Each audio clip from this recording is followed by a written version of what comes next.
I never thought I'd be afraid of clowns.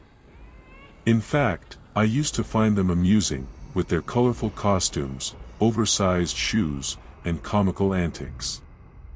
But all that changed one evening in October, when I had a terrifying encounter with a clown that would haunt me for weeks to come. It had been a long day at work, and I was tired and eager to get home. I had just stepped out of the office building and was making my way towards the subway station, lost in my thoughts. As I walked, I heard a rustling noise behind me, like someone shuffling through the fallen leaves on the pavement.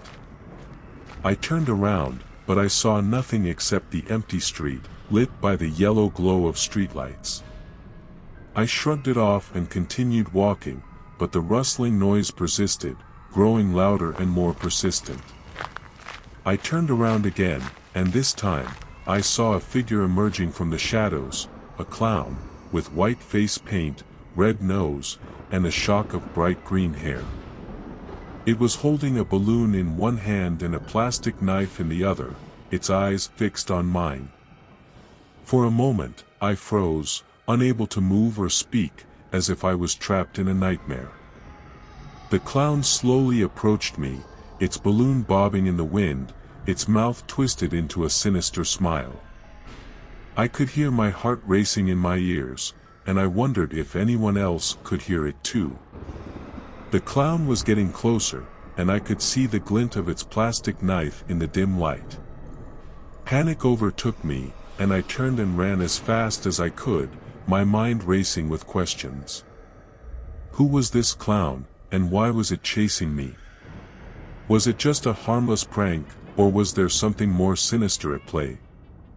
I didn't look back, but I could hear the clown's footsteps pounding the pavement behind me, its laughter echoing in the night.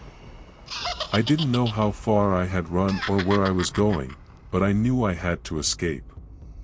Eventually, I reached a busy street and slowed down, gasping for breath. I turned around, but the clown was nowhere in sight. I looked around, trying to find anyone who might have seen the encounter, but the street was empty except for a few late-night shoppers hurrying home. I walked the rest of the way home, my heart still racing, my mind still replaying the encounter over and over again. I didn't sleep that night, and when I finally closed my eyes, I dreamed of clowns chasing me, their laughter echoing in my ears. The next day, I told my friends and co-workers about the encounter, hoping they would laugh it off and assure me that it was just a silly prank. But instead, they looked at me with concern and told me about similar encounters they had heard of in the news. It turned out that the clown epidemic had been spreading across the country, with reports of creepy clown sightings in various locations. Some were just harmless pranks, but others were more serious, leading to arrests and even violence in some cases. The news only made my fear worse, and I started to see clowns everywhere, in the shadows, in the crowds, even in my own reflections. I couldn't shake the feeling that the clown was still out there, watching me, waiting for another chance to strike.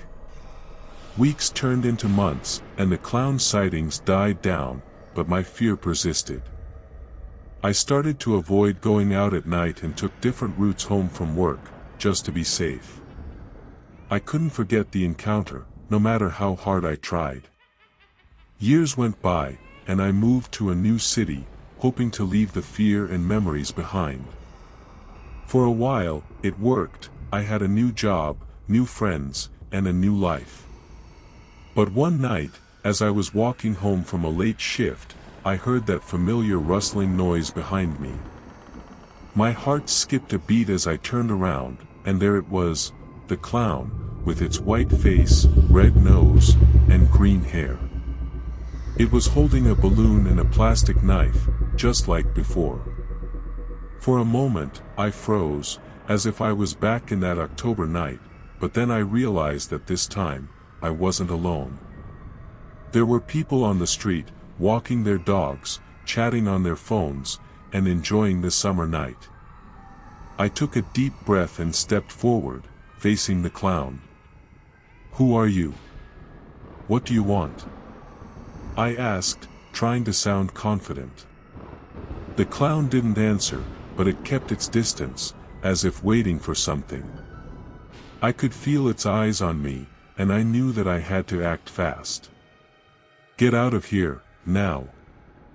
I yelled, waving my arms.